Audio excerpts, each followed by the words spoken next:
Hey guys, it's martialinsight here with the breakdown of UFC Fight Night Imavov vs Dolidze taking place in the Apex. So keep in mind the cage is smaller and will most likely favor the grapplers or the pressure fighters. Keep in mind that in the end of this video I will tell you guys my most confident picks and I will tell you guys my dog of the week. Okay, first off, the first matchup, Peterson, Thomas Peterson versus Jamal Pokes. Peterson, he got a strong wrestling background. When I watched tape on him, he showed good wrestling but bad top control.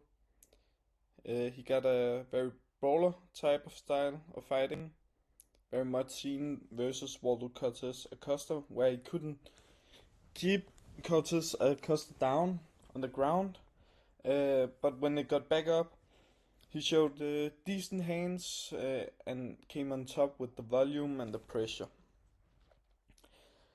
Ultimately, his bad striking defense led to him getting knocked out by Waldo Cortez Acosta in the third round with I think 1 minute left. So yeah, overall, decent wrestling, decent boxing, decent cardio. On to Jamal Pokes. What does he offer? Well, in his last fight against McCain, he was very passive at times. He couldn't really get anything going, and he was almost looking like someone who accepted losing. Not a great look. Then I watched back and saw he got submitted by Polizzi, who's a Bellator fighter, a former Bellator. I think Bellator is not around anymore. I'm not sure. Yeah, decent fighter. Not particularly good in any area. He has shown decent wrestling in some of his fights, but that was, I think, against just Parisian, so not anything amazing. Well, my thoughts on this fight and prediction. I think it's a low-level heavyweight fight. I'm not sure who comes on top in the striking exchanges. I think Thomas is a little more active with the pressure and the, the boxing combinations. Yeah. So I think ultimately Peterson got a slight wrestling advantage and should have a bit more volume and put some boxing combinations together to win this fight. My pick is Thomas Peterson by decision. On to the next fight, where we got Maderos versus Landon Quinones. Okay, so yeah, both fighters very inexperienced, doesn't have many fights under their belt. Um, Quinones in his last fight faced Nasrat Haqparast, where he lost the decision. It was a high volume fight in terms of strikes, like both fighters landing over 140 strikes. And yeah, then Landon Quinones also got submitted in under 1 minute against Jason Knight, but I don't think that will play a factor in this fight. I think it will mainly be a striking fight. Maderos, extremely powerful fighter from what I've seen, throws with intent, and he had an impressive win over Sikov. Down to the fight. I think the way this fight plays out is Maderos will look to land the more impactful strikes. He trains at Factory X, which have produced scary finishers like Brandon Royval, Rob Wilkinson, and up and coming fighter Isaac Dolidze. Look out for him. I think that will give him the advantage here in this fight. I think he will land the more impactful strikes and potentially getting the finish here, or even if it goes the distance, then I will favor Maderos with the more impactful strikes, swaying the judges in his favor. My prediction: Maderos by knockout. On to the next one, Story Alingo versus Luana Carolina. Yeah, first off, Story Alingo is a submission or bust type of fighter in my opinion. Either she gets the submission, or if she doesn't, then she usually loses the fight by KO, TKO, or a decision. Yeah, Luana Carolina has been sub once before in the first round against Ariane Lipsky, which could be very much the case here. Story Alingo could potentially get the first round submission, but if she doesn't, then I gotta lean towards Luana Carolina way, probably edging a decision win here. So I think it's a little more likely Carolina can defend the submissions here and win a decision. So that's my pick, underdog pick, Carolina to win by decision. On to the next one, where we got Blake Builder versus Young Lee, I think. Correct me if I'm wrong in pronouncing that name. Another underdog pick here. I'm taking Blake Builder as my prediction to win in this spot. I think Lee, too low of volume fighter in terms of striking, and he showed pretty bad wrestling in his last fight, only edging the decision. Yeah, if Builder grapbles in this spot, I think it's a pretty easy fight for him. If he decides to strike, then it will be a close fight. So yeah, Blake has shown pretty bad fighter IQ in the past, where he has been striking too much, also, which is the reason why he lost his last fight against Carl Nelson. If he wasn't striking as much as he did, I think he would have won the fight with the grappling outside. I think he had in that spot. So I'm picking Builder. I think he will learn from his last fight, and yeah, I don't think he should be the underdog in this one. I think he should be maybe a -150 favorite. Yeah, that's my take on that fight. Blake Builder by decision using the wrestling.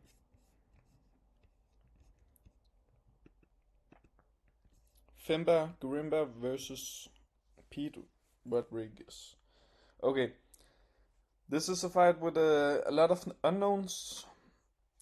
Pete Rodriguez has never been out of the first round in his entire pro career. Fighting MMA. Only got 6 fights too, and his only loss is to Jack Della Maddalena, who's going to be a top prospect for a long time. I think maybe a potential title contender, depending how he performs his next fights. Yeah, then to his opponent, Grimma. Decent wrestling. He's very hittable on tape. Grimma trains with Colby Covington, which many people really likes to hear when they are backing someone. Training with high level fighters is always a good sign. But I think it's a high risk fight to bet. A lot of unknowns. We don't really know if Grimma can just ragdoll Pete Rodriguez, or if Grimma defense is so bad that Pete can take advantage of it when it's in the striking department. So yeah, either Grimma will just wrestle Pete Rodriguez to a potentially submission or decision win. If he doesn't, and Pete can capitalize on the feet in the striking, then I think he will get the knockout. It's very likely Pete gets the knockout in this spot, I think. So I'm taking another underdog pick, Pete Rodriguez to win by knockout. Yes. On to the next fight. Charles Johnson versus Assad Maxum. Yeah, we all know Charles is known for going to decisions. In his last fight, he got ragdolled by Rafael Estevam. It was the biggest profit I've ever had on a single event. I bet a lot of money on Rafael Estevam to win by decision, and I also cashed on Peyton Talbot to win in the third round. I risked 11,000 US dollars that night, and yeah, earned 31,000 US dollars in profit. On to the breakdown. That's besides the point. I think this is another spot where Charles Johnson will lose by a decision. Assad Maxum is a undefeated prospect. He didn't show up the way people and even myself expected his last fight against Tyson Nam, but I think this spot is a significantly easier spot for Assad Maxum to get another win here, keep his undefeated record going. Maxum showed good boxing against Tyson Nam, but he struggled a lot with the leg kicks. He was also the first fighter to take Tyson Nam down, and yeah, we know Charles Johnson got very bad takedown defense, so I think that's something Maxum can exploit in this spot. To make a short prediction on this one, I think just Maxum will use his boxing advantage here. I think Johnson got the better kicks, but he needs to be careful throwing kicks because that opens up for the single leg takedown for Maxum to get. So Maxum mixing it up, using his boxing, using his grappling to win this fight by a decision. Now onto a women's MMA fight, Molly McCain versus Diana Belbita. Yeah, as we all know, Molly McCain really had a bad showing her last fight. It was very disappointing for a ton of people who bet her.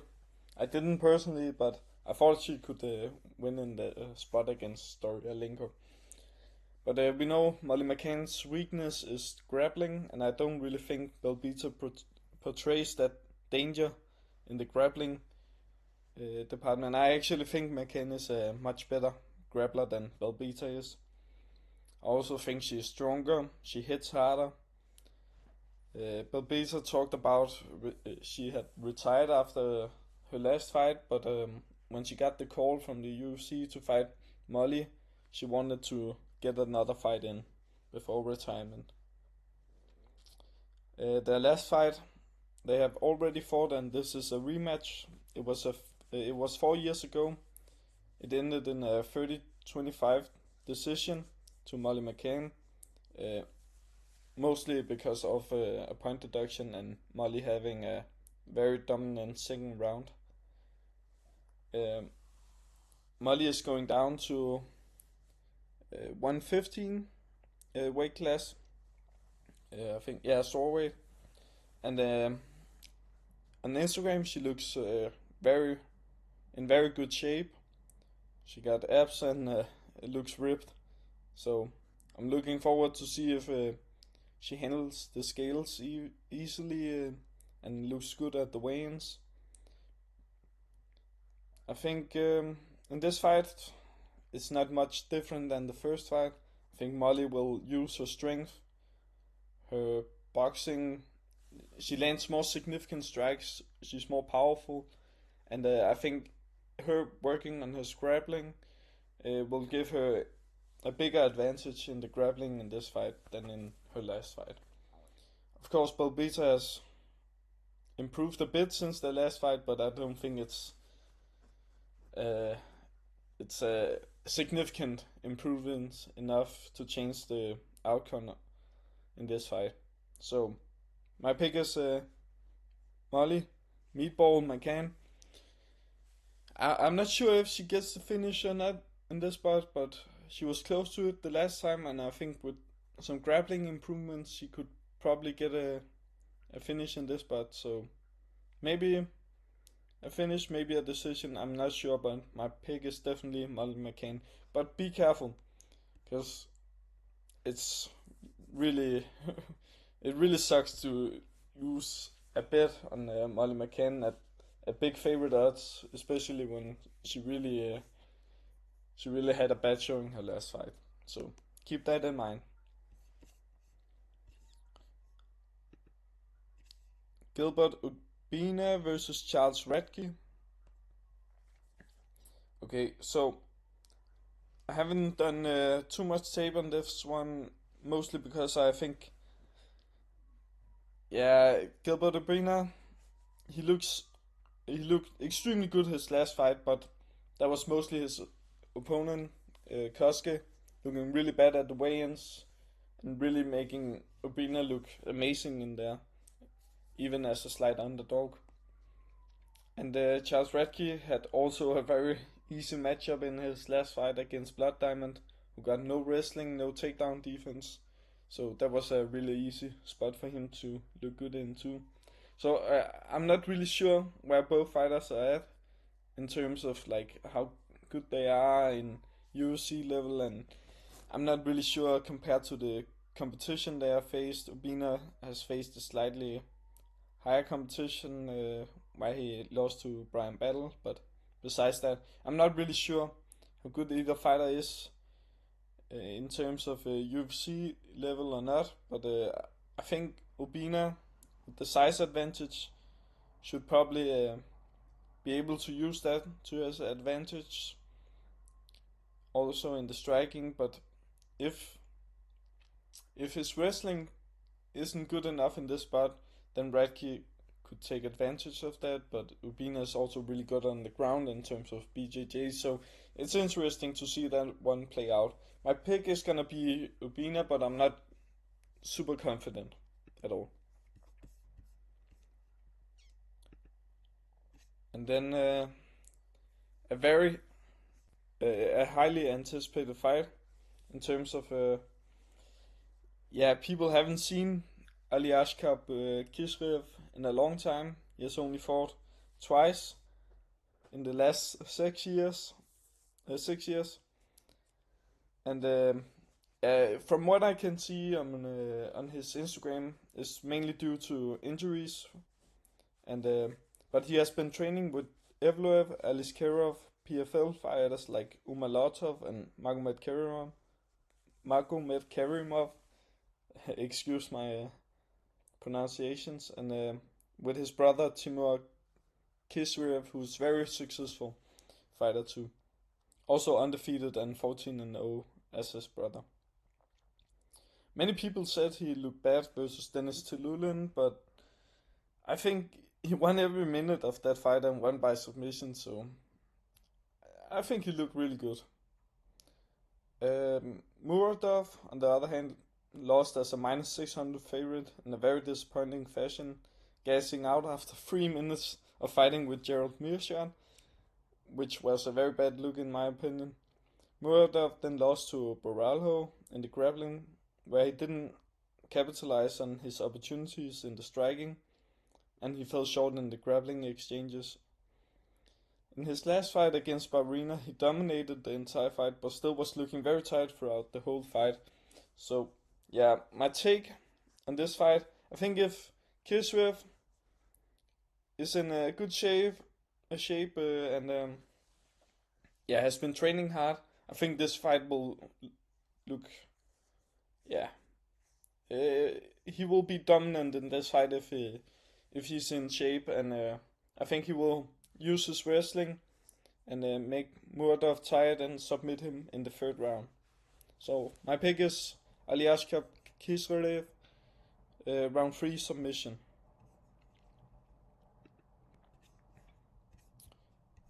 Then another women's MMA fight. Natalia Silva versus Vivian Araújo. A lot of people really think Natalia Silva is a yeah, potential future champ. I think she her striking, her movement, her yeah, the speed she's throwing with, pretty good power too. Her striking is probably the best in the division, in my opinion. She's fighting Araujo, who's a veteran in the UFC and is 37 years old. Silva is the young, hungry prospect and is only 27 years old. Something you have to keep in mind that someone in nearing their end 30s will not show the same improvements as someone nearing their end 20s. So I expect Silva to have major improvements from fight to fight, whereas Araujo, although she hasn't shown to have gotten worse over the years, but I think Silva will make major improvements, and I don't expect to see any major improvements from Vivian Araujo. So the thing is here, I think Silva is by far the better striker in this spot, but Silva did struggle in her first round with Teresa Blida in the grappling, and if Blida had better cardio, she might have made it a close fight. Araujo is a strong woman with powerful hands and strong grappling, and I could see Araujo winning the first round with the grappling, and if she got the cardio to do it, maybe she could win another round, but I don't expect to see that. I think Silva will take over and defend the takedown attempts in the second round and start piecing Araujo up and getting a third round KO TKO, and then continue her pursuit of becoming the champ of the flyweight women's division.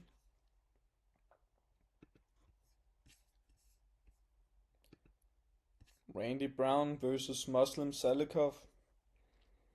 So, first off, there is a huge difference in reach in this fight. Brown should be able to use his reach advantage to keep Salikov at range with the jab. Another thing is the age. Salikov is 39 years old. Technically speaking, then Salikov still shows incredible technique and speed for his age. Salikov in his last fight got outgrinded by Nicolas Dalby, but yeah, Dalby has been surprising a lot of people recently, so it's not a bad loss.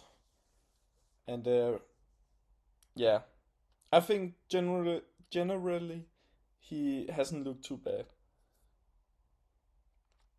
I think Brown too is technically sound, but doesn't take big shots that well. This fight is gonna be a close striking battle. I think Salikov is more likely to get a finish in this spot than Brown, and I think it comes down to Salikov landing the more significant strikes and Brown landing more volume and jabs to potentially sway the judges in his favor. But I'm taking the underdog here, Muslim Salikov, as my pick to win this fight with a close decision win or potentially a knockout, but I'm very much leaning this fight to go the distance. On to the next one, the co-main event between Drew Dober and Renato Moicano. Okay, so Drew Dober is my underdog pick of this week for this card.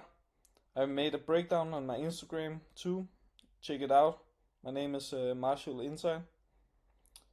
Now to the breakdown. Cano is a submission specialist with a very underrated striking game. His main weakness is his chin and when he's getting pressured a lot. Drew Dober is a knockout artist with the most knockouts in UFC lightweight history. His main weakness is his takedown defense. I think this fight plays out the way that Dober will have a hard time in the beginning getting to Moicano, with Moicano jabbing and searching for the takedown opportunities. But as the fight goes on, I think Dober will get up and put a relentless pressure on Moicano. I think this fight, the more physically gifted fighter will come on top in this spot, and my prediction is Drew Dober by second round KO TKO, breaking Moicano and extending Drew Dober's knockout in lightweight division to 10 knockouts. I think he got the record for most knockouts in the lightweight division. Another underdog pick here. Yes. So, the main event, Dolidze versus Nasruddin Imavov. First off, Imavov, again, the younger fighter. I expect to see more improvements from him than Dolidze, who's 35 years old. So yeah, keep that in mind. Always expect more improvements from the younger fighter. It's rare to see that older fighters make significant enough improvements to be really shocked about their performance their next fights. Something I would like to say about Imavov is he got really good striking technique. Movement, the way he picks his strikes is extremely impressive to me, and he reminds me a lot of Silva. The way he strikes, and I'm very sure they train at the same MMA gym, MMA factory. Imavov's main weakness is the clinch against the fence, and many people says potentially cardio concerns, but I think he proved against Strickland that he could keep a pretty high pace in a fight in the small octagon in the Apex, but I will let you guys decide if you think he got cardio concerns or not. Let me know. Dolidze, on the other hand, is striking like a macho man too, like Dober. He will walk forward and pressure all he can, but he got seriously slow footwork and doesn't change up his striking at all. It's almost the exact same thing the whole fight. In his fight with Vettori, he probably threw 20 overhands in a row and couldn't land almost anything because he's so telegraphed with his movements. Dolidze's main strength is his BJJ game, and he is world class and can compete with anyone on the mat in that area.